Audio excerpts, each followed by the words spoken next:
Rentaru had faced 100 heartbreaks when confessing to girls. Hoping to change his luck, he turns to the Shrine of Love. During a break at school, he opens up to Asakawa, a girl he has feelings for. At first, she praises him, only to later express her disdain at the idea of dating him.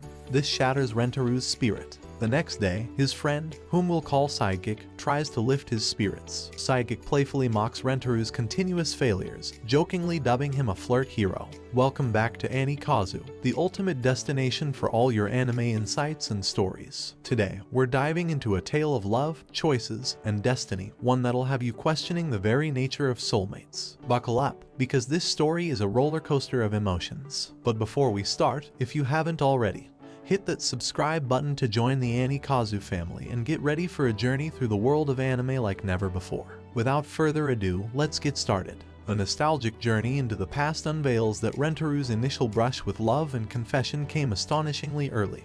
At the tender age of 8, Sidekick, eyebrows raised in astonishment, labels him as the flirt legend of their time. Yet, deep beneath the layers of youthful confessions, Rentaru's true yearning is simple and pure. He dreams of finding that special someone with whom he can interlace his fingers, feel the warmth of their palm, and sense the rhythmic cadence of their heartbeat. Sidekick, finding it hard to fathom Rentaru's romantic misadventures, especially given his undeniable popularity and striking good looks, playfully teases and flirts with him. With a wink and a grin, Sidekick advises him to keep his chin up and navigate the tumultuous waves of high school love with strength and resilience. Distraught, Rentaru visits the Shrine of Love, pleading for a high school girlfriend. A mysterious voice offers assistance. To his surprise, the deity of the shrine reveals himself. The god assures Rentaru that his true love awaits in high school. Misunderstandings ensue when the god describes the destined girl as hot, leading Rentaru to think he's discussing food. The deity elaborates on the concept of soulmates, explaining the electrifying connection they feel upon meeting. However, men realize this connection gradually. Rentaru, with a hint of skepticism clouding his eyes, delves deeper, seeking more clarity and truth. The god, taking a deep breath, lays bare a profound revelation. Not every individual walking this earth is destined to find their soulmate. In the grand tapestry of life, only a select few, those touched by fate's fortunate brush, are preordained such a unique connection. But what follows next leaves Rentaru's heart pounding and his mind racing. The god, with a weighty pause, discloses the unimaginable. Rentaru doesn't merely have one soulmate waiting in the wings. No, there are 100 potential soulmates scattered throughout his high school, each one tied to him by the strings of fate. Struggling to digest this overwhelming information and with suspicion brewing in his mind, Rentaru, with a mischievous glint in his eye, half-jokingly warns the deity. He threatens that should this revelation prove to be a fabrication, he won't hesitate to set the very shrine they stand in ablaze, ensuring the god feels the heat of his wrath. A mere month following that profound revelation, Rentaru steps into the bustling corridors of high school, armed with excitement and apprehension. But fate, always unpredictable, wastes no time. As he navigates the sea of new faces on his inaugural day, an unintended collision with two young girls interrupts his stride. Their eyes lock, and in that fleeting moment, an electric connection surges between them, one that words struggle to encapsulate. Rentaru's heart quickens, and the deity's prophecy resonates in his mind. Could these be two of his fabled soulmates? With curiosity piqued and hopes heightened, he musters the courage to approach them. The girl with vibrant pink hair, playing up her distress, theatrically clutches her ankle, seemingly injured from their encounter. A pang of guilt crashes over Rentaru, the weight of possibly harming one of his potential soulmates threatening to drown him.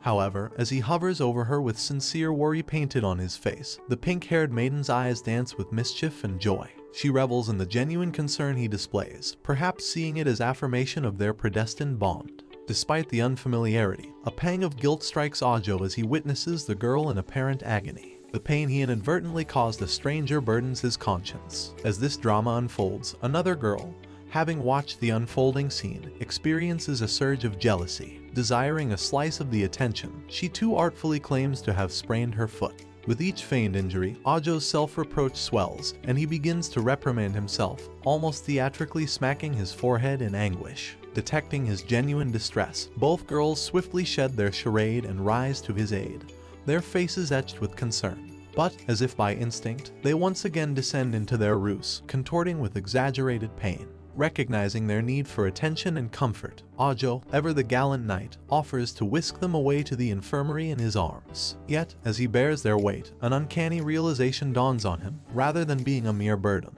these girls seem to be subtly offering him support, creating a curious interplay between the savior and the saved. On their way, the pink-haired girl nudges closer to Ajo, claiming she needs more stability. This leads to a spat between the two girls about who is truly more off balance. The situation peaks in absurdity when both girls hang on to Ajo simultaneously, leaving him in sheer disbelief. Ajo insists they prioritize the infirmary, and amidst the chaos, they exchange introductions. They're Inda Karain and Hanazono Hakari, both from Ajo's class. Their conversation gets interrupted by two passing girls who share a local legend. If one confesses love while presenting a four-leaf clover from the school courtyard, the love is bound to be reciprocated. Hearing this, both Inda and Hanazono suddenly remember urgent tasks they had to attend to. After the bell rings, signaling the end of a long school day, Ajo finds himself sinking into his desk chair, musing about his unexpected foray into being the teacher's assistant. It was supposed to be a simple task, but it had morphed into an extended, almost comical, marathon for those elusive contact lenses. The irony wasn't lost on him. While the whole world might be in the search of grand answers, here he was, on all fours, squinting for a tiny piece of transparent material. These unforeseen 4 hours meant he lost the prime opportunity to reconnect with the two girls from the morning's encounter. Disappointment tinged his thoughts until, by chance, his gaze drifted towards a window. There, in the waning sunlight, he spotted the two figures. They were engrossed, heads bowed, sifting through the greenery, fervently searching for the fabled four-leaf clover. A curious parallel formed in Ajo's mind. Just as he had committed hours searching for something so small yet significant, these girls were exhibiting a similar dedication. He couldn't help but wonder, was this tireless hunt for the legendary clover an indirect testament to their feelings for him? The thought warmed his heart and made the exhaustive search for the contact lenses seem worth every second. Walking across the school's courtyard, Ajo musters up the courage to confront the peculiar situation head-on. Spotting Inda, engrossed in her thoughts and seemingly distant, he makes his way towards her. Her startled expression is evident as he draws closer, her fingers fidgeting with a clover leaf. Inda, Ajo begins, his voice gentle, trying to read her. "I noticed you looking for the clover earlier. Is there a specific reason?" She looks away momentarily, her usual confident demeanor wavering. "It's just a silly superstition," she deflects, attempting to sound casual. But Ajo isn't fooled. He sees the unease behind her eyes and senses the weight of an untold story. In Hanazono, he probes further, wondering about the other half of the intriguing duo. "She had to take a bathroom break," Inda says a bit too quickly, her eyes darting away, betraying her nervousness. Seeing the tension in her posture, Ajo hopes to break the ice. "You look like you could use a drink. Can I get you something from the vending machine?" he offers, pointing towards the nearby dispenser. Her first instinct is to snap back, the remnants of their earlier tension making her hesitate. But seeing his genuine concern, she lets out a sigh. "All right," she responds, her tone softening. "But only if it's a soda." Ajo nods, feeling a silent victory. Their initial clash of personalities might have been rocky, but he senses a budding understanding. This could be the start of smoothing out the wrinkles in their complicated relationship. Soon after, Hanazono reemerges, curious about Ajo's late presence at school. He offers her a drink, but she's focused on the intimate implications of sharing it. As they bicker over the drink size, an accidental spill ruins any chance of an indirect kiss. Hanazono, in an unexpected turn, takes Ajo's hand and confesses her feelings, claiming it was love at first sight and hinting that she's not the only admirer. Overwhelmed, Ajo is processing this when Inda interrupts, spilling an assortment of juices she had brought. An altercation ensues between the two girls, culminating in Inda's ambiguous stance towards Ajo. After an intense moment filled with both tension and romance, Ajo finds himself reflecting on the nature of fate, love, and choices. It's a predicament that no one would ever want to be in. In a heart-to-heart with the deity of love, Ajo learns the gravity of his situation. The revelation that choosing one soulmate might lead to the death of the other weighs heavily on him.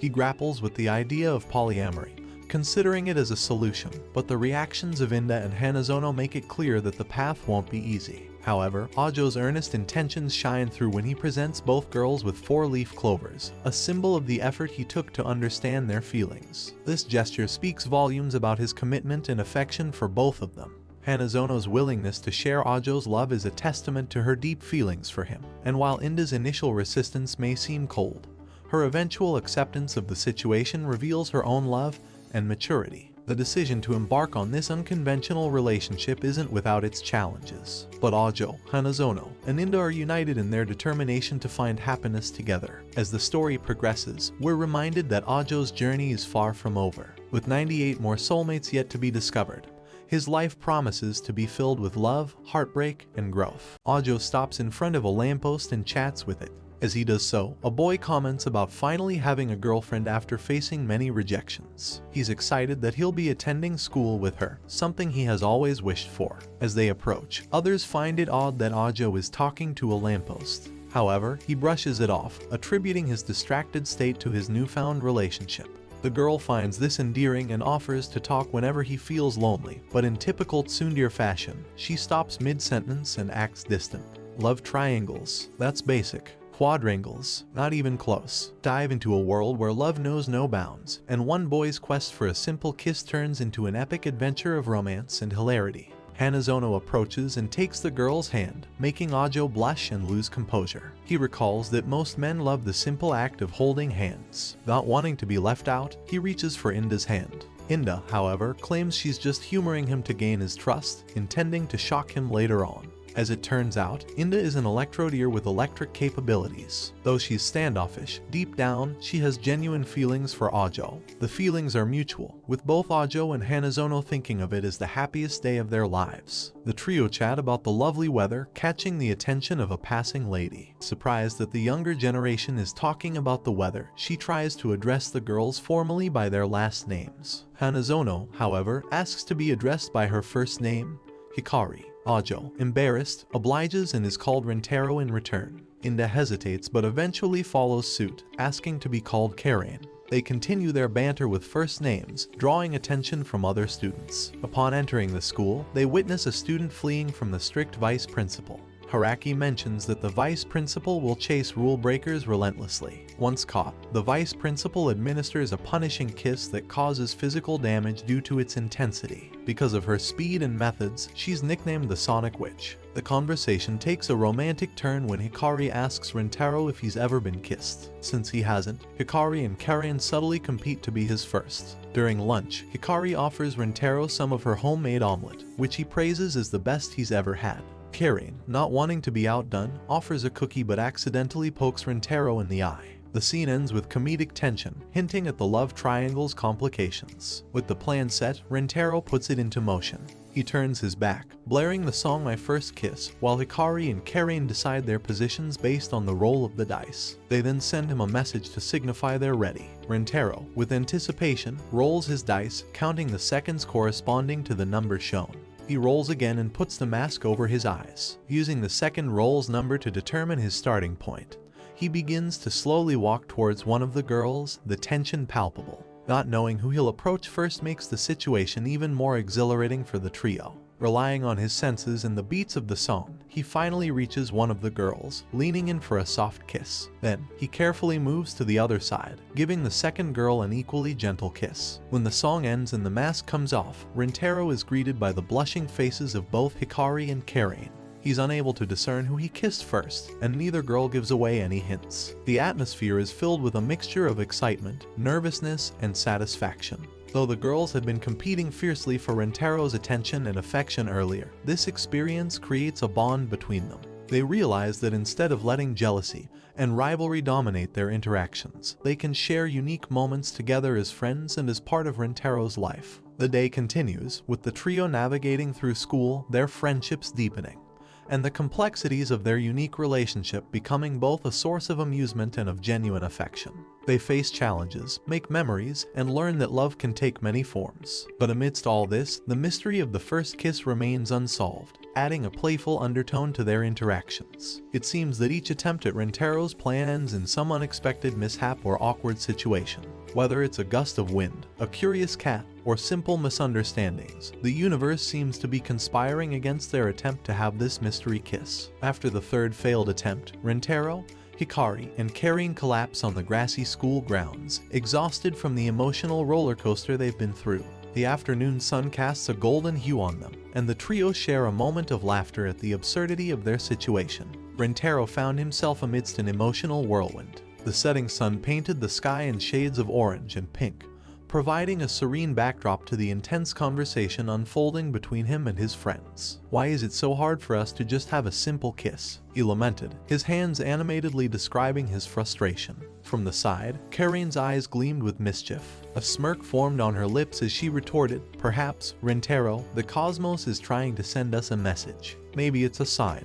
Maybe the universe is whispering that it's not quite the right moment for such an act." While Rentaro was still processing Karen's statement, Hikari, with her perpetually radiant aura, decided to join the conversation. Her voice, always filled with hope, added another layer of perspective. "Or maybe," she began, her eyes reflecting the hues of the setting sun, "it's the universe's way of reminding us that sometimes the journey, the story leading up to an event, is far more poignant than the event itself." Rentaro, absorbing the wisdom of his friends, took a deep breath, letting the air fill his lungs before exhaling slowly. His face, which earlier mirrored confusion and frustration, now showed signs of realization.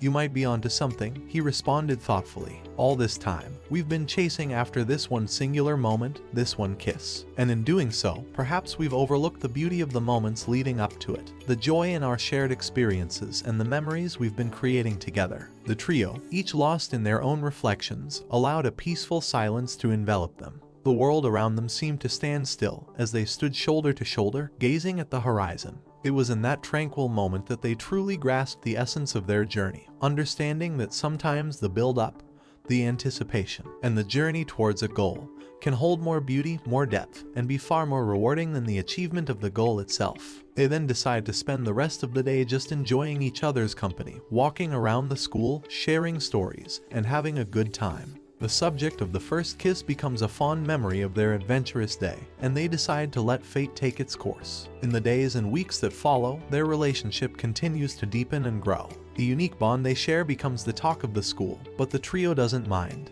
They've found something special, and they cherish every moment together. And one day, when they least expect it, amidst a quiet moment shared on the school rooftop, the long-awaited first kiss finally happens. But who kissed whom first remains a secret, one that they decide to keep just between the three of them. As the sun began its descent, the day's antics left Rentaro exasperated. He exhaled deeply, feeling the weight of the day's events.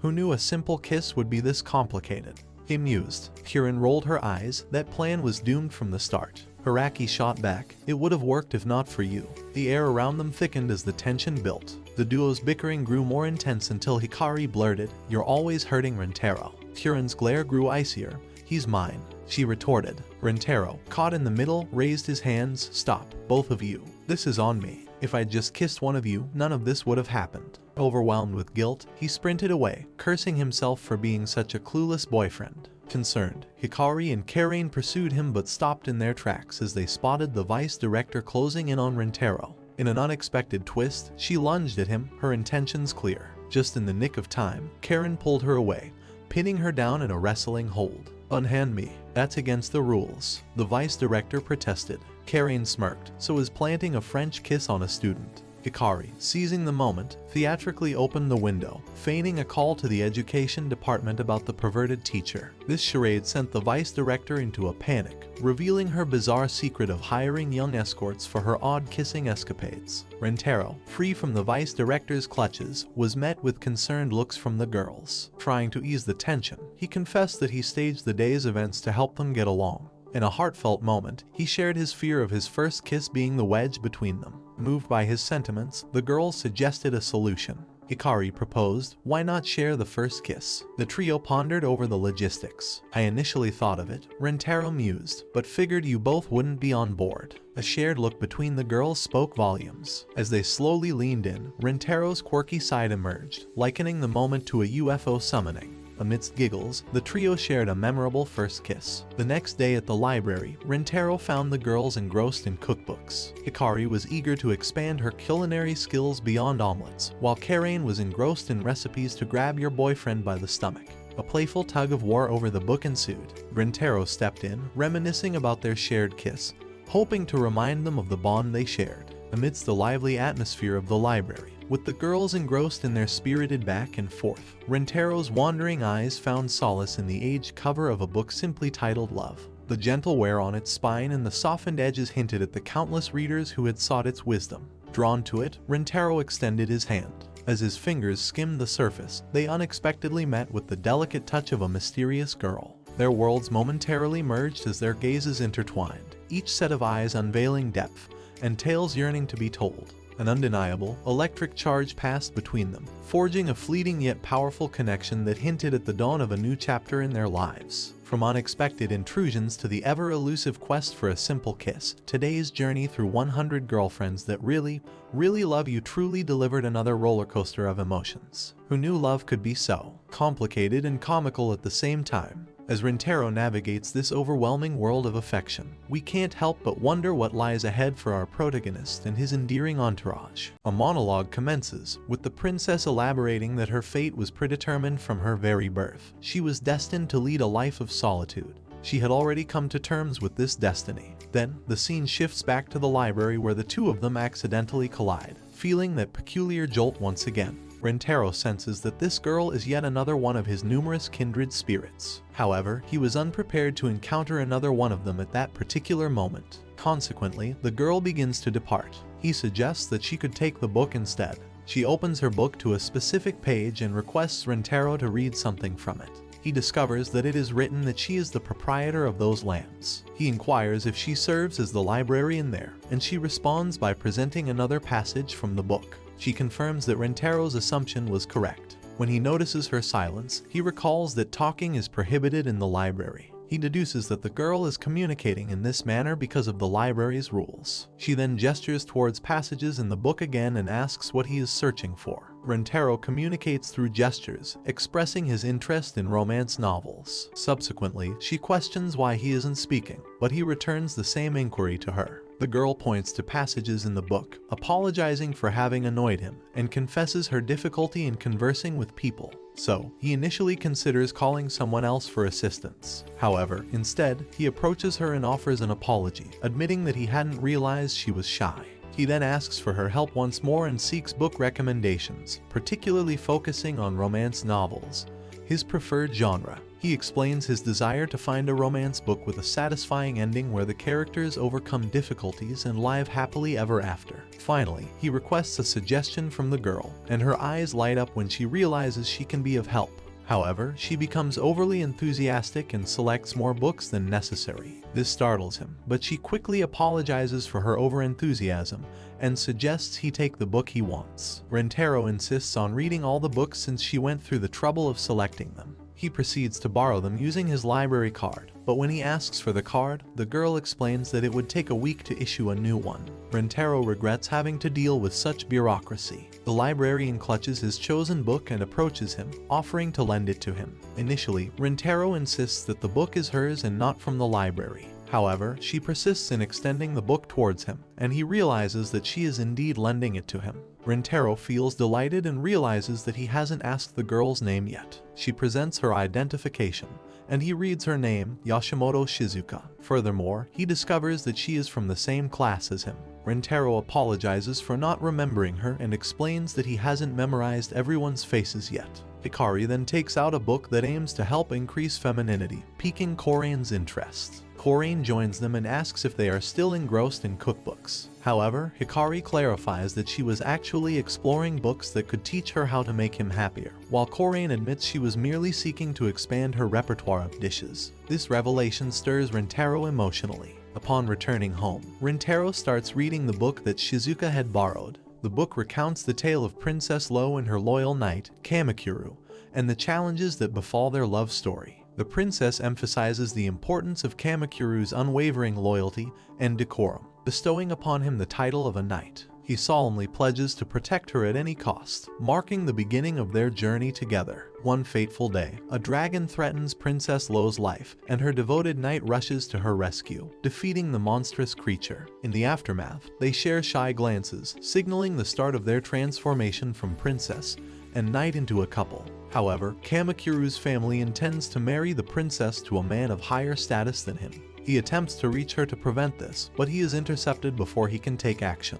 Kamakuru reminds her of his vow to protect her with his life and contemplates how they can defy their destined separation. Rentaro finds himself rooting for their love, hoping that destiny won't harm it. As the first volume of the book comes to an end, Rentaro is left without knowledge of the rest of the story. After reading, he ponders the concept of fate once more and recalls that soulmates must stay together, or else they face dire consequences. The following day, he greets Shizuka and expresses his gratitude for the book, mentioning that he read the story in a single night. Rentaro notices that Shizuka has a book with an identical cover to the one she had borrowed. Shizuka lends him this book as well, and Rentaro thanks her for providing him with the continuation of the story. He expresses his eagerness to continue reading but feels compelled to find a way to repay her kindness first. So, Rentaro asks Shizuka to accompany him to a particular place, while Hikari and Kurain continue their usual quarrel. Along the way, he buys Shizuka a soda as a token of gratitude for lending him the books. He inquires if she typically reads a lot, and she nods in agreement. This revelation helps him understand why she's familiar with such a fantastic series like the one he was reading. He explains that he's read many novels before, but this one is unique because, in addition to featuring a captivating love story, it's wrapped in an epic adventure. Rentaro admits to panicking when Kamakuru and Lo had a disagreement in the story. Shizuka reveals that this is also her favorite part and confesses that she has immersed herself in those texts numerous times. Rentaro now comprehends why she always seems to find the right sentences to respond to him. She's genuinely well acquainted with the book, allowing her to locate sentences quickly. Rentaro tells Shizuka that he hasn't read the same book with such intensity yet and finds it fascinating. However, Shizuka modestly dismisses the praise, explaining that reading the book has become a natural habit for her over time. The fantasy world within the book has been her only constant companion because she's never had a real friend. She expresses gratitude to Rentaro for not ignoring her, even though she is who she is. However, Rentaro is puzzled and questions why he would ever avoid her. As Shizuka looks down and falls silent, Rentaro asks if she could borrow the first volume of the book again, assuring her that she will return it as soon as possible. She agrees and borrows the book, and upon returning to the library, her colleague notices her excitement. He inquires if something good happened, but she brushes it off, explaining that she's just fulfilling her duty. While organizing the shelves, she discovers the book Rentaro had intended to pick up that day. She reaches out to retrieve it. A few days pass, and Shizuka ends up seeing Rentaro with his girlfriends. Hikari comments on how tired he has looked recently, and he attributes it to being very busy and going to bed late. They both become suspicious and blush, but they assure him everything is fine. Hikari kisses his face to share her energy with him, and Shizuka watches from a corner. Rentaro hugs Hikari and thanks her for her help, with Kurain attempting to get in on the affection, mentioning that she has a lot of energy to share with him. When she goes in for a kiss, she accidentally headbutts his chin. She apologizes, but he appreciates the gesture and calls her a war goddess. Seeing Rentaro with the girls, Shizuka regrets that he already has a girlfriend and feels inferior once again. She remembers a time when a group of young people called her problematic for always communicating with that book. They asked her to speak like people, and when she didn't comply, one of the girls slapped Shizuka, saying she would never be able to speak if she continued with that stupid thing under her arms. This memory makes her feel that Rentaro or anyone else wouldn't have time to talk to a stranger like her. At the end of the day, she finds herself alone in the room until Rentaro appears. He expresses his desire to repay her kindness by borrowing books from her more often. Rentaro inquires if Shizuka has a cell phone, to which she confirms that she does. He then asks her to install a particular application on her phone, assuring her that the application is safe as he has tested it beforehand. Shizuka installs the app, and Rentaro sends her a PDF file of the first volume of her book. Shizuka finds this puzzling, as she was certain that the book had not yet been released as an e-book. Rentaro explains that when she selects a portion of the text, a voice will emanate from the device and convert the text to speech. Additionally, the software will read aloud any text she inserts into it. Shizuka realizes that Rentaro has transferred the entire book into that device, word for word. He goes on to clarify that when she communicates in her unique way, they would both need to focus on the book, which could detract from the essential part of a conversation, looking into each other's eyes. However, if she uses this application, they can have a more conventional conversation and maintain eye contact. Rentaro expresses his understanding of how difficult it must be for Shizuka to communicate, and mentions that he decided to implement this solution to facilitate communication for her without requiring her to speak. Rentaro expresses his hope that this new communication tool will help Shizuka. He then requests her to write something on the device to test it. Shizuka writes that she loves him, but tears well up in her eyes, and she apologizes, asking him to ignore what she just confessed. She acknowledges that he already has a girlfriend waiting for him. However, Shizuka explains that she simply wanted to reveal her feelings before that happened. Rentaro begins to grasp the situation and realizes that he genuinely loves her, not just because she may be his soulmate. Overwhelmed with emotion, Rentaro hugs Shizuka and confesses his love for her as well. She insists that destiny keeps them apart, but Rentaro counters by saying that if destiny is in their way, they should break it so they can be together. He then introduces Shizuka to his other girlfriends and requests their permission to have one more. Karine is immediately against the idea, but Hikari praises Rentaro's attitude, appreciating that even after finding new love, he doesn't want to abandon them.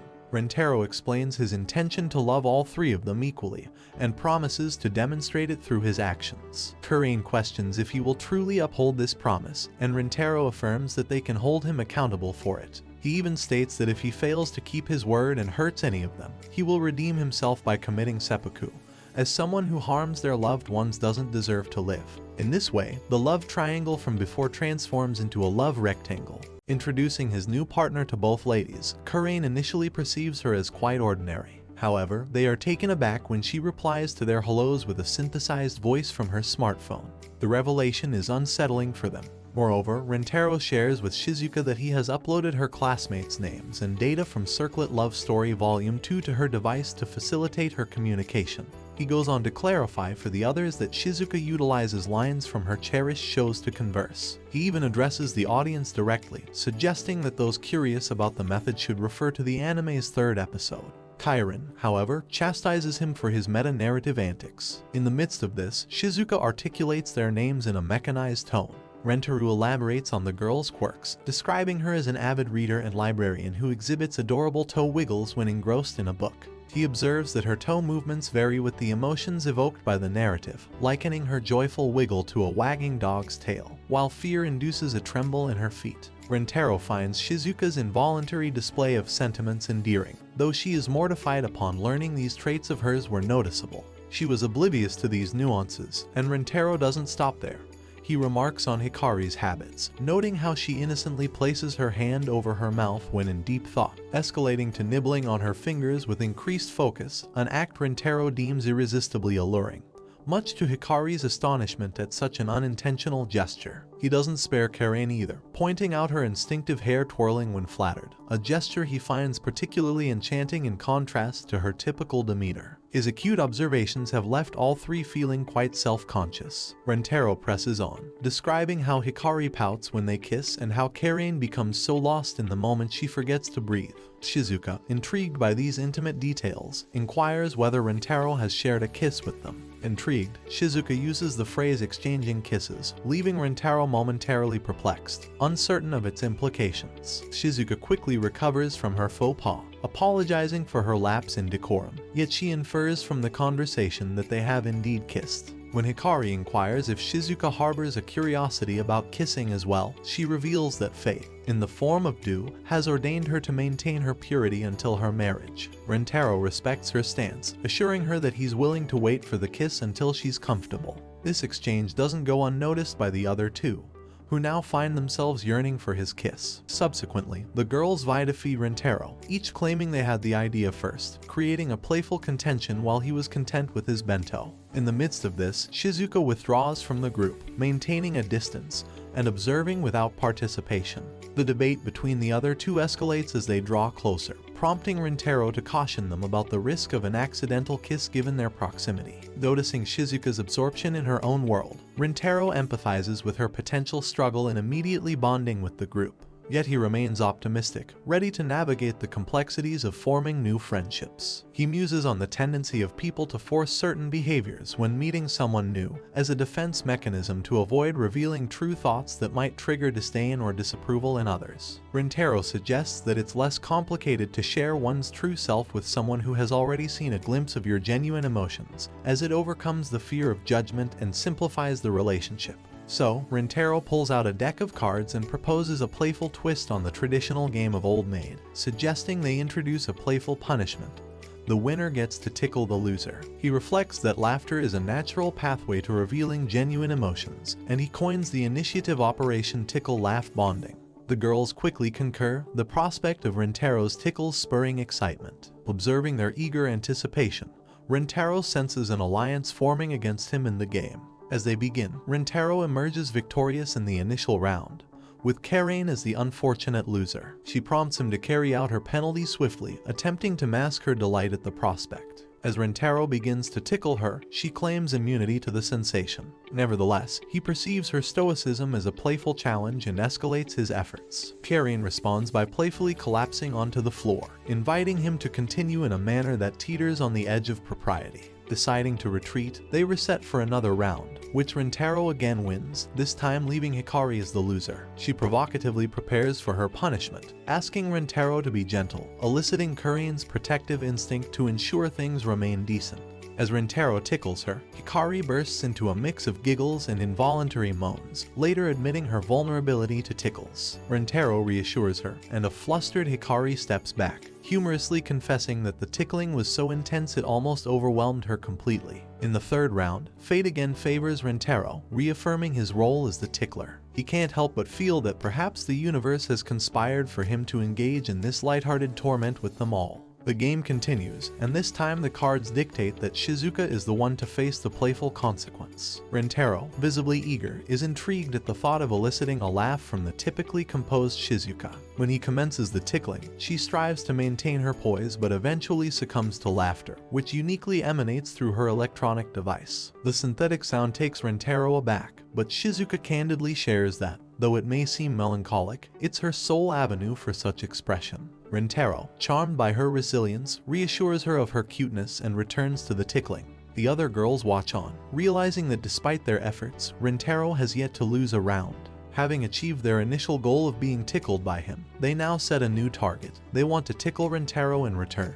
The girls watch, competitive fire in their eyes, perplexed by the chaos they're witnessing. Fate twists when Rintaro finally loses in the fourth round, with Shizuka emerging as the victor. Encouraging her to embrace the opportunity, Rintaro braces himself. The others look on with a tinge of envy as Shizuka approaches, yet she opts for a gentle, restrained style of poking. Rintaro's laughter surprises even himself. He hadn't anticipated being ticklish. Hikari, baffled by the mild approach, believes Shizuka is wasting an ideal chance to explore Rintaro's reactions more boldly, reflecting that an accidental overstep would likely be forgiven given the situation. Hikari speculates whether Rintaro is drawn to Shizuka's reserved nature, observing Shizuka's canine-like face, her delicate movements, and soft voice, contemplating the authenticity of such mannerisms. To Hikari, Shizuka embodies a sense of vulnerability that evokes a protective instinct, likening her to an adorable stuffed animal worthy of care. Acknowledging Shizuka's potent appeal, Hikari recognizes her as a formidable rival, far surpassing Kairin in this unexpected competition. As the tickling session concludes, Rintaro admits to his own amusement, overcome by laughter to the point of needing a break, and he excuses himself towards the bathroom, still chuckling from the playful encounter. Witnessing Rintaro's hasty retreat to the bathroom, Hikari teases, wondering aloud if his urgency was due to overwhelming joy. Meanwhile, Kairin, casting a stern glance at Shizuka, inquires about her reserved actions during the tickling. Shizuka denies acting any different because of their presence, but Kairin challenges her, pointing out that Shizuka was the only one who refrained from seeking a deeper connection with Rintaro during the game, merely poking him when she had the chance to touch more. Karain jumps in, questioning Shizuka's timid approach, labeling it foolish, with Hikari adding that Shizuka's hesitation was likely due to Karain's own intimidating behavior. Karain defensively denies this, with Hikari making a biting remark about Karain's obliviousness to her own loudness. Shizuka then confesses her reluctance to overstep, as Rintaro was already in a relationship with the others before her arrival. Kairin acknowledges this but stresses that Shizuka is now equally his girlfriend, expressing frustration at Shizuka's self-restraint. Kairin argues that it's unpleasant to see Shizuka holding back her true desires. Hikari calls out this perceived double standard, accusing Kairin of often masking her own feelings to maintain her kindness facade. Kairin snaps back, warning Hikari to silence unless she's looking for a quarrel. As the tension mounts, Shizuka attempts to apologize, only to be sharply rebuked by Kairin for her repetitiveness, which she finds equally irritating. The argument escalates until Hikari suggests that Kairin would be just as irritated with any other response from Shizuka, prompting Kairin to threaten real anger. Amidst the heated exchange, Shizuka decides to be frank, stating that their desire for honesty has led her to confront a paralyzing fear, an admission that brings a somber note to the confrontation, as Kairin is touched by her vulnerability. Kairin's self-reflection leads Shizuka to admit her admiration for the others and her own feelings of inadequacy. Shizuka's candidness about feeling lesser next to Hikari's grace and Kairin's poise reveals her deep-seated fears of not measuring up. This raw honesty endears her to Hikari and Kairin, who come to see Shizuka not as competition, but as a kindred spirit. They assure her, pointing out her own quiet charm and beauty. This strengthens their bond and leads to a collective reassurance that Rintaro's affections are rooted in more than just their external qualities. They agree to an equal partnership in their relationship with Rintaro, with Hikari's suggestion to use first names marking their unity. While Rintaro is absent from this exchange, he reflects positively on their progress, but remains aware of the undercurrents of tension, particularly regarding Kairin's previously displayed anger. Rentaro's tactic with the monkey game is a clever move to promote openness in the group, preventing emotional rifts. His retreat to the bathroom allows the girls space to tackle their own issues, revealing Kairin's tough stance as a push for Shizuka's candidness, and Hikari's intervention as protective, fostering a sense of unity among them. Shizuka's bold request for a kiss marks a pivotal moment of self-honesty,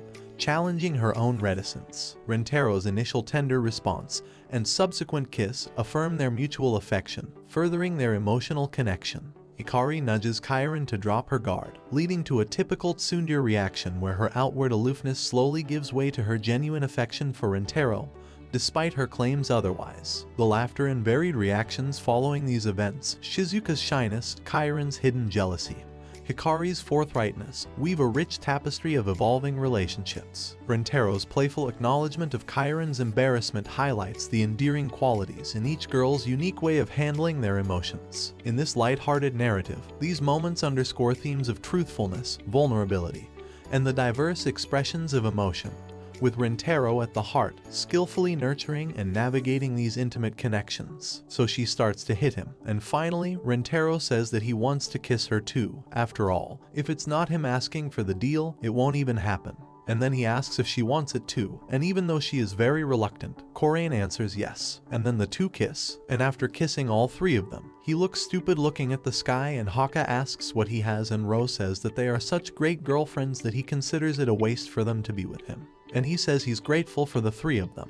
And the girl's interpretation of this line varies from silly to too sincere, and the three of them start laughing at the situation. In this segment, we find the crew eagerly awaiting Rintaro's return, who had popped into another room to grab his much-cherished cell phone. The narrative of Rintaro and the enigmatic Ai unfolds with a palpable tension, underscored by the prolonged absence of Rintaro as he retrieves his cell phone, a device that serves as a modern-day trove of treasured memories, a digital locket holding close the photographs and shared experiences with Shizuka and the others. Their concern is not just for his whereabouts but for what the absence of his phone signifies, a missing piece of their collective history, momentarily misplaced. As Rintaro approaches the threshold of the room, the sight of his cell phone brings a sense of relief, quickly followed by the unexpected presence of Ai, an anomaly in his otherwise predictable routine. The conversation that follows is a dance of social cues and unspoken questions, with Rintaro extending an invitation to view the test scores together. Ai, with the serene confidence of one who knows their capabilities, sees no value in the verification of her achievements. It's a moment of silent realization for Rintaro. Ai's self-assurance and disinterest in validation might just be the hallmark of a soulmate,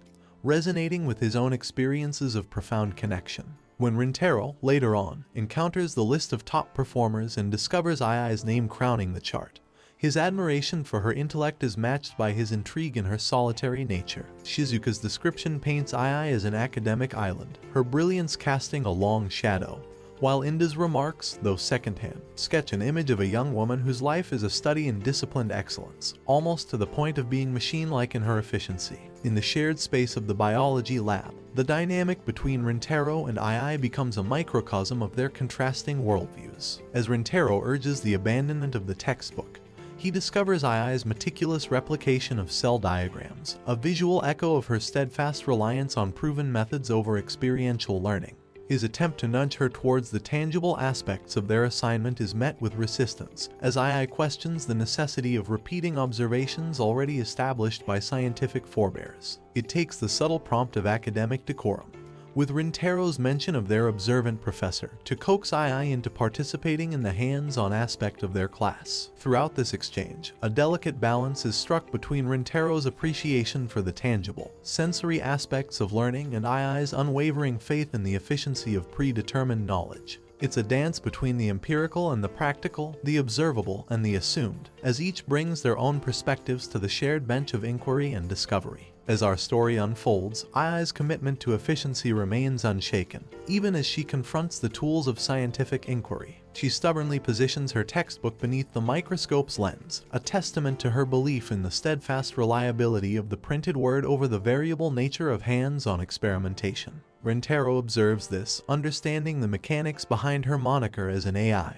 Her decisions, while logical, lack the warmth of human intuition, leaving her somewhat isolated from her classmates who don't share her stringent approach. The dynamics of the laboratory are soon disrupted by an accidental slice of Rintaro's finger. As he moves to cleanse the cut, Ai's unexpected response, using her own mouth as a makeshift disinfectant, sends a jolt of embarrassment through him. The intimate contact, her lips pressed against his skin, is a stark contrast to the sterile environment of the lab and the scientific detachment she usually exudes. Meanwhile, life in the lab hums on, with the other girls absorbed in their tasks, oblivious to the sudden closeness between Rintaro and Ai. Post-lab, Rintaro seeks to bridge the gap between them, extending his thanks and an offer of a soda. The offer falls flat as Ai critiques it for its lack of hydrating efficiency. It's here that Rintaro's intentions are laid bare, to peel back the layers of Ai's armored persona. Yet she remains unmoved, her vision tunneled to view social interactions and leisure as mere distractions from the pursuit of scholarly dominance. Rintaro, with the fervor of one who has tasted the sweetness of life beyond textbooks, makes a case for the intrinsic value of joy,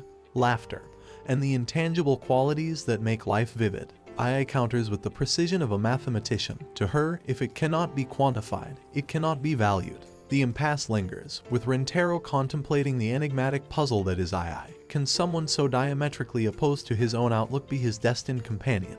Alone with her studies, the fortress of her focus begins to crumble as Ai finds her thoughts drifting to Rintaro, particularly to the moment she impulsively put her lips to his skin. Why had she done it? What anomaly in her regimented life allowed for such an uncalculated act? These questions suggest a simmering cauldron of emotions beneath her cool exterior, challenging the very foundations of her self-perception and hinting at the burgeoning conflict between her disciplined mind and the uncharted territory of her heart. In the solitary confines of her room, where the world is often reduced to data and formulas, Ai seeks solace in the constants of mathematics, the infinite string of pi serving as a rhythmic anchor to her wandering mind. It's a ritualistic attempt to center herself, to find clarity in the precision of numbers, a stark contrast to the unpredictable nature of human emotions that now seem to intrude with the image of Rintaro. She chides herself for this lapse, for even in the quiet, disciplined realm of her studies, she finds the shadow of Rintaro looming,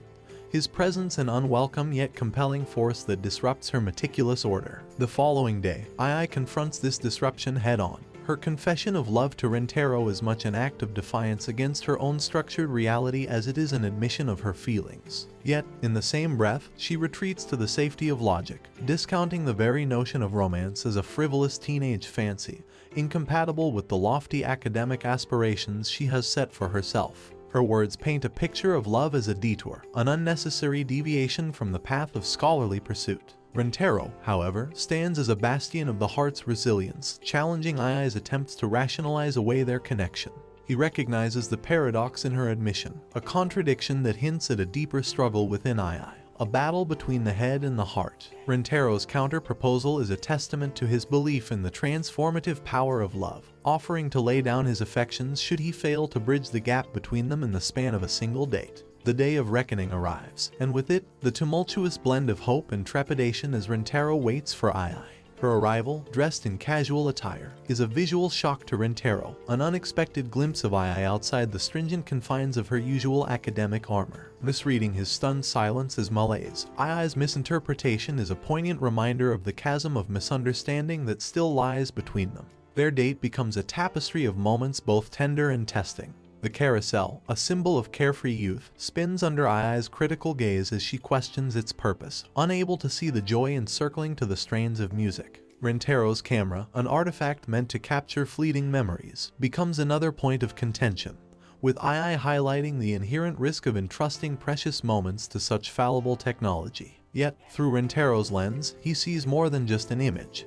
He sees the potential for beauty in imperfection, a concept that Ai regards with her characteristic skepticism. Each snapshot, each rotation of the carousel, and every exchanged word is a step in their intricate dance, a duel of perspectives where Ai clings to the tangible certainty of logic, while Rentero seeks to draw her into the ephemeral realm of emotion and experience. It is a journey that challenges them both as they navigate the complex interplay of reason and romance. Their date adventure continues as Rentero takes Ai to a haunted house. Ai, ever the pragmatist, deems ghosts as unscientific fantasies. Rentero playfully counters that the fear is real enough, even if the ghosts are not. As actors in ghost costumes attempt to startle them, it's Rentero who jumps, much to Ai's confusion. Exiting the haunted house, Ai dryly suggests renaming it to Haunted Humans, unimpressed by the charade. They move on to spinning teacups, which Ai questions the purpose of, pondering why people would willingly wait in line for such a dizzying experience. She even speculates that the combination of spinning and music induces a trance-like state in riders. The couple then faces a giant maze. True to her nature, Ai scales a wall for a better vantage point, criticizing the inefficiency of the maze design.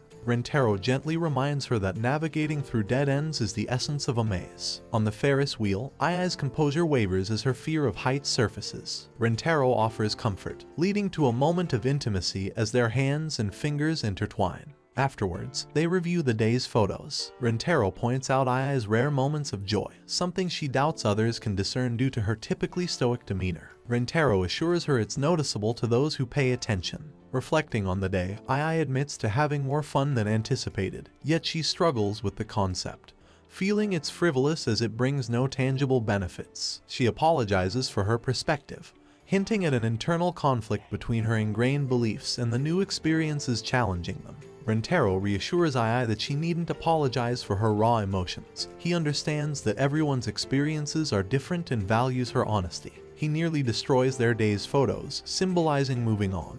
But Ai's unexpected sentimentality stops him. This leads Rentero to highlight the importance of intangible, meaningful moments, which visibly moves Ai. Despite a moment of her usual pragmatism, she chooses to deepen her bond with Rentero, and they share a kiss. Later, Rentero contemplates adding Ai to his group of girlfriends, which includes Inda, Hikari, and Shizuka. Each girlfriend reacts differently to the news, with Inda unfazed, Hikari seeking reassurance of her importance, and Shizuka being indifferent. They all humorously tackle the topic of loyalty and potential betrayal. The conversation shifts to planning a group outing, possibly to a pool park, as Rentero faces the logistical challenge of organizing an event for his unconventional family. That's the essence of Rentero's tale, a blend of emotion, reason, and unquantifiable experiences within his growing love circle. After her class, Karine finds herself wandering into a swimwear shop, her mind buzzing with thoughts about the upcoming pool park outing.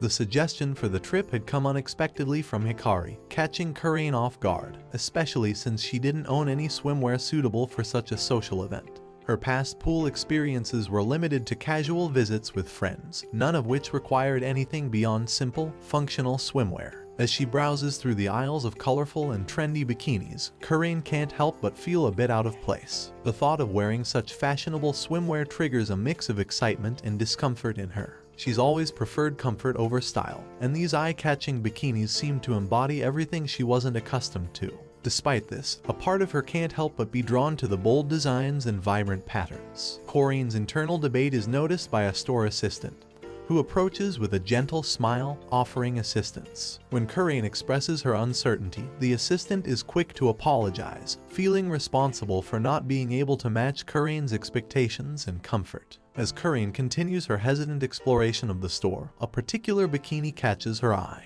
It's a standout piece, unique in its design, with a playful yet elegant pattern that seems to contrast with her usual style. For a moment, she considers trying it on, but self-doubt creeps in. She can't shake off the feeling that such a cute and stylish bikini wouldn't suit her. In her mind, she imagines what Rintaro's reaction might be if he saw her in it. Would he offer a compliment, or would it be out of character for her? This thought lingers as she weighs the possibility of stepping out of her comfort zone. On the day of the pool outing, Rintaro is visibly excited about the newly opened park and its bustling atmosphere. The sight of the crowd and the lively ambience lifts his spirits. His mood further brightens when he spots 3 of his girlfriends arriving, adding to his happiness. Amidst the joy, Shizuka approaches him with a hint of regret in her eyes. She apologizes for choosing an outfit she thought would be appealing to the students, now concerned that it might be a source of embarrassment for the group. Rintaro, always quick to reassure, highlights Shizuka's modesty. He admires her courage to wear a school swimsuit, something he believes no other schoolgirl would dare to do,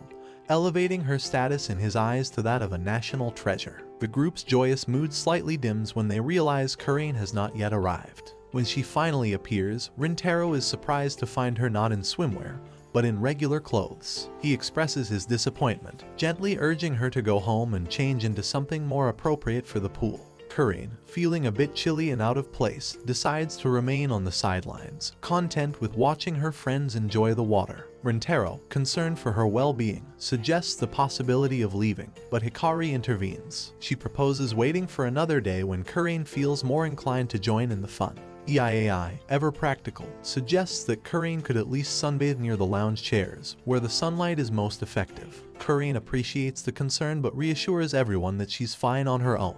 EIAI, in a moment of frankness, admits that they aren't close enough for her to be overly worried, sparking a brief but intense argument between them. Despite this, Rintaro notes an improvement in Kurain's mood, pleased to see her engaging more with the group, even from a distance. As the day unfolds at the pool, Rintaro's attention is drawn to Shizuka, who seems to be caught in an endless spin in the water. Her spinning, though seemingly aimless, speaks volumes about her inner turmoil and uncertainty about her place in the group. Meanwhile, EAI considers this spinning as a form of survival training, a necessary skill for unforeseen scenarios. The day takes a more playful turn when Hikari, caught by a sudden current, ends up falling into Rintaro's lap. The unexpected contact leaves both of them in an awkward and embarrassing situation, especially when Hikari's chest ends up resting on Rintaro's arm. She plays it off with feigned innocence, but the moment is not lost on Nano. Seizing the opportunity, Nano guides Rintaro's hand towards her chest, further escalating the playful yet charged atmosphere among the group. Nano explains to Rintaro that she wants him to experience her feminine charm, believing this to be the most effective way. However, Hikari, fueled by jealousy, also places Rintaro's hand on her chest. This sparks a debate between Nano and Hikari about who has the superior breasts, eventually turning to Rintaro for his opinion. They find him unconscious from the overwhelming experience. Nano confirms his weak pulse but no breathing, prompting Hikari to suggest mouth-to-mouth resuscitation. As Hikari attempts it, Nano intervenes, doubting her technique. Nano insists on saving Rintaro, as she still has much to learn from him, and attempts resuscitation herself. Hikari, in desperation, pushes her away and decides to perform the procedure correctly. Meanwhile, the Beyblade girl Shizuka is helplessly spinning in the pool, unable to swim back to the group, and eventually sends a message for help after her float bursts. As Hikari and Nano continue their efforts to revive Rintaro, Nano suggests seeking someone knowledgeable for help. Hikari proposes finding a male lifeguard. En route, a group of boys invites them to join, but they decline due to the urgency. One boy comments on Hikari's soft arms, linking it to a bizarre theory about a girl's arms being as soft as her breasts. He shares his odd experiment with air resistance and declares his obsession with breasts, even attempting to touch Hikari. Nano intervenes, misinterpreted as flirtation by the boy, who then tries to touch her. Nano responds with a strike to his eyes, deeming it the most efficient way to deal with a pervert. One of the boy's friends chastises Nano, refusing to excuse her actions based on her gender. The boys insist on accompanying them, worsening the situation. In the midst of these challenges, the group faces various predicaments. Shizuka is disoriented, Kurain is unexplainably cold, and Rintaro is on the verge of danger. The situation escalates as the boys threaten Nano and Hikari again.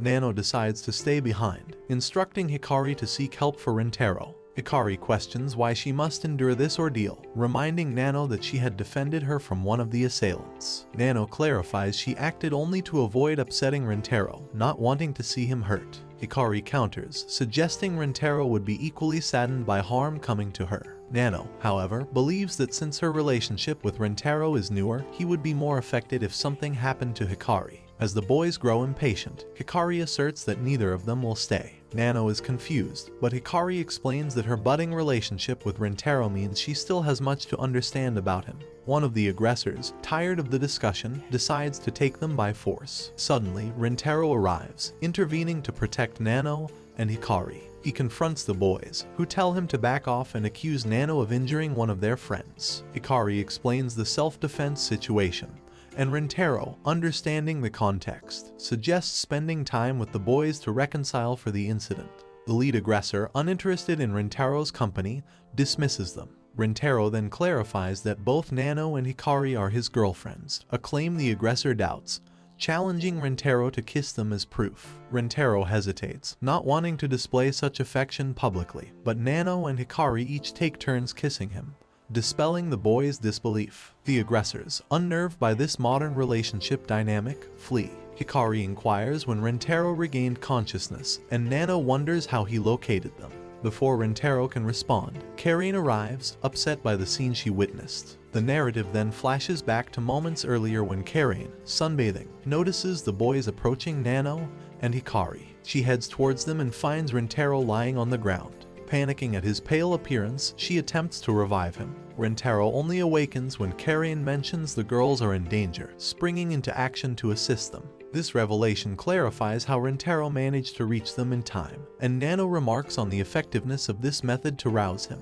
Rentaro approaches Nano, thanking her for protecting Hikari. Nano acknowledges she knew Hikari's importance to him, but Rentaro urges her not to take such risks, as her well-being is equally significant to him. This realization makes Nano reflect on Hikari's earlier words about her not fully understanding Rentaro, and she now comprehends that he cares for everyone in the group. She apologizes and expresses gratitude for his concern. Karin then points out that Shizuka is still missing.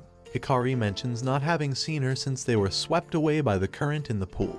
Rentaro panics, fearing Shizuka was carried off by the current, and rushes to rescue her. Meanwhile, Shizuka, struggling to get help as her phone battery dies, tries to signal Rentaro. He initially fails to see her, prompting Shizuka to overcome her dislike of her own voice and shout for him. Rentaro finally hears her, rushes to her aid, and carries her, receiving an unexpected kiss from Shizuka. Rentaro, embarrassed, suggests it's not the right place for such affection. Returning to the group, Rentaro decides to rest and invites Karin to join him. He notices she had been eyeing Hikari and Nano's figures, leading to a conversation about body image. Karin denies focusing on their attributes, but Rentaro, seeing through her, points out her self-comparisons and lack of confidence. She insists she's just cold, but Rentaro counters this, noting her ice cream-laden soda. Rentaro reassures Karin that while Hikari and Nano's figures are exceptional, most high school girls share similar traits to her and Shizuka. Karin expresses feeling different from Shizuka too, viewing herself as tall and less feminine.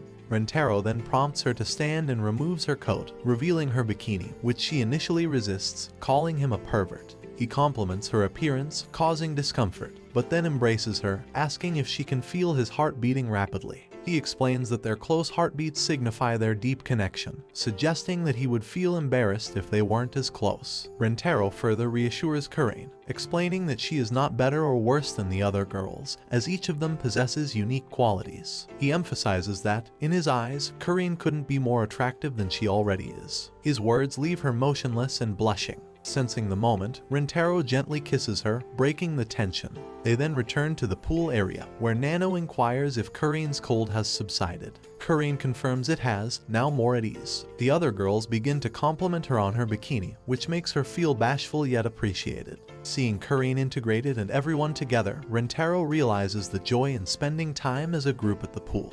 The rest of the day is spent in high spirits, as they all fully embrace the outing, enjoying each other's company, and making the most of their time together. This unity and shared fun capture the essence of their friendship and the special day they've had. Rentaro finds himself reluctantly joining his girlfriends for a themed pancake outing. The air is filled with the sweet aroma of syrup and the chatter of excited patrons, but Rentaro's mind is elsewhere. As they amble through the bustling streets, he spots a mysterious girl, evoking a sudden and intense shock of recognition. Yet before he can act on this impulse, his girlfriend swiftly pulls him away, her laughter echoing in his ears as they continue their stroll. The image of the enigmatic girl lingers in his mind, haunting his thoughts. Welcome back to Anikazu, your ultimate anime recap destination. Today, we're diving into the wild and whimsical world of 100 girlfriends that really, really love you. Get ready for an episode filled with unexpected twists, eccentric characters, and a dash of scientific madness. If you enjoy our recaps, don't forget to hit the like button and subscribe for more anime adventures. Now, let's unravel the latest escapades of Rintaro and his bizarre encounters. Here we go. The next day, driven by an unshakable curiosity, Rintaro sets out to find this girl. His search leads him to the chemistry lab, a place of beakers and bubbling concoctions. Instead of the girl he seeks, he encounters Yakuzan Kasari, a member of the chemistry club. Kasari, with her lab coat fluttering and eyes sparkling with a peculiar intensity, greets him with an absent-minded. As they converse, Rintaro can't help but notice Kasari's frequent use of a verbal tick that punctuates her sentences like an uncertain melody. She invites him for tea, her words trailing off with yet another To his surprise, she serves the beverage in a lab container, its contents swirling mysteriously. Rintaro hesitates, the unusual vessel raising his suspicions. Kasari, with a mischievous glint in her eyes, reveals that the container doesn't hold tea but her latest experimental drug, a revelation that piques Rintaro's interest despite his apprehension. Rintaro clarifies that his visit is motivated by his quest to find the mysterious girl from yesterday. Kasari, seemingly unfazed, suggests he stays for tea, her tone implying an unspoken challenge. Rintaro attempts to steer the conversation back to his search, but Kasari shows a clear distaste for being observed, her body language closing off as she fiddles with various lab equipment. Realizing that further conversation is likely futile, Rintaro, driven by a blend of curiosity and resignation, decides to try what Kasari has offered. Kasari then presents a new concoction, a bizarre solution she claims can turn the iron in one's blood into magnets. The absurdity of the claim does little to deter Rintaro, who, bemused yet undeniably curious, agrees to test the drug. Upon ingesting it, an extraordinary sensation overcomes him. He becomes a human magnet, objects around the lab gravitating towards him with an unseen force. Kasari watches, her eyes gleaming with the thrill of scientific validation as her invention proves successful. However, the triumph is short-lived as Kasari warns of a side effect, a 3-day cold. Rintaro, now a center of magnetic attraction, voices his complaints. But Kasari, unfazed by his discomfort, reveals another twist. She informs him that by taking a pill with the opposite magnetic charge, they would become irresistibly attracted to each other. As the force of the magnetism draws them closer, Rintaro's initial amusement turns to awkwardness. He finds himself inescapably tethered to Kasari, their proximity intensifying his unease. Kasari, sensing his discomfort, reassures him that the magnetic effect is only temporary, lasting a mere 10 minutes. Rintaro breathes a sigh of relief, but his respite is short-lived. Kasari, with a sudden seriousness, confides her own dilemma she has been holding in her urine, a predicament she's prepared for with the unconventional solution of wearing a diaper. This peculiar revelation adds yet another layer to their already strange interaction, leaving Rintaro in a state of bewildered contemplation as he ponders the bizarre turn of events in his quest to find the mysterious girl.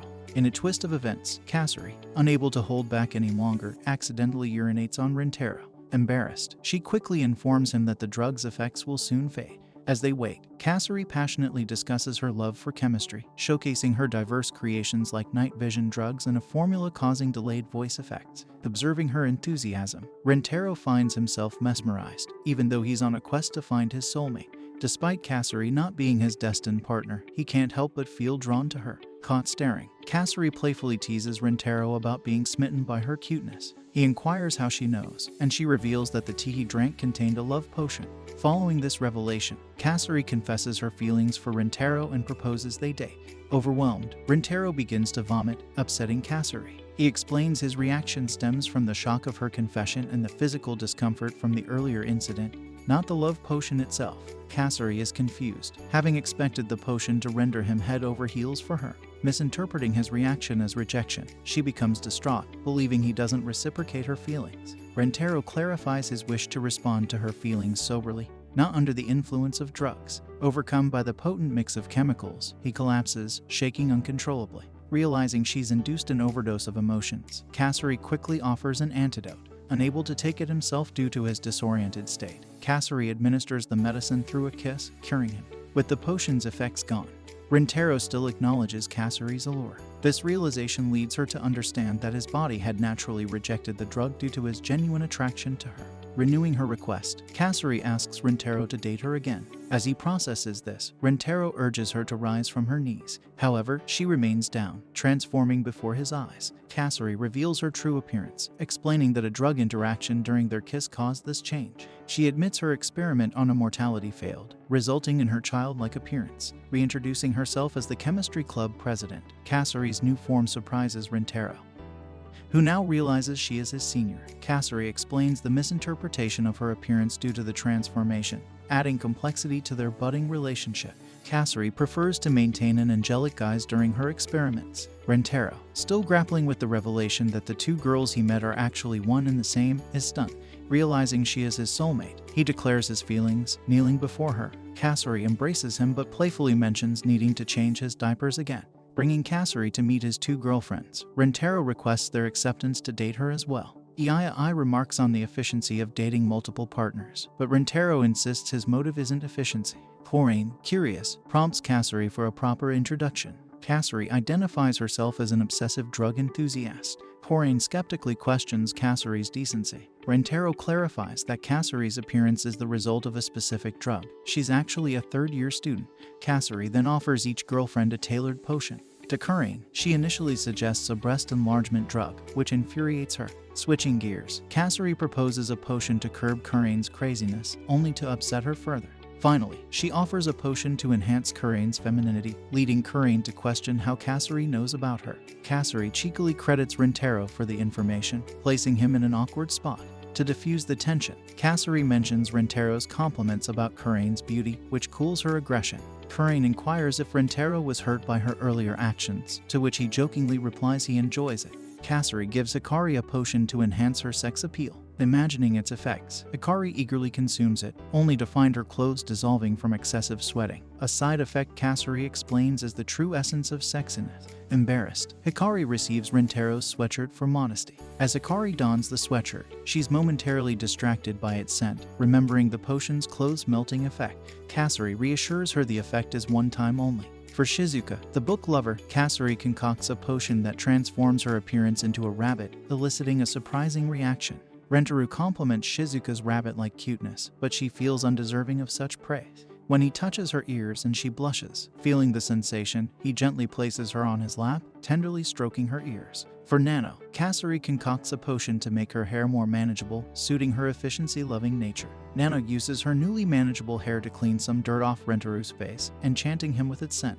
She then efficiently pulls him in for a kiss, expressing her fondness for the potion. Kasuri, arriving with multiple potions, explains that each lasts about 10 minutes but cautions Nano against overuse, as it could lead to baldness. Nano humorously considers the efficiency of being bald, but Rentaru assures her of his love regardless of her hair. As they gather for a discussion, Coraine expresses amazement at the effectiveness of Kasuri's drugs. Curious about the breast enlargement potion, Kasuri shows her a photo simulation, which disappoints Coraine due to its muscle-like appearance. Kasuri shares her ambition to join a research team and develop more advanced drugs. During their conversation, Kasuri feels the urge to urinate but dismisses it, citing her diaper. Rentaru, concerned, urges her to use the bathroom. She hesitantly agrees, leaving Hikari to prepare tea. Kasuri cautions that each person's tea is different, hinting at a gender-specific brew. Rentaru, noticing Kasuri's discomfort, encourages her to hurry to the restroom. She rushes off, instructing them to differentiate the teas by the bottles. Hikari, examining the bottles, concludes the smaller one is for Rentaru, while the larger is for the girls. Upon returning, Kasuri is relieved to see Rentaru drinking what she believes is the correct tea.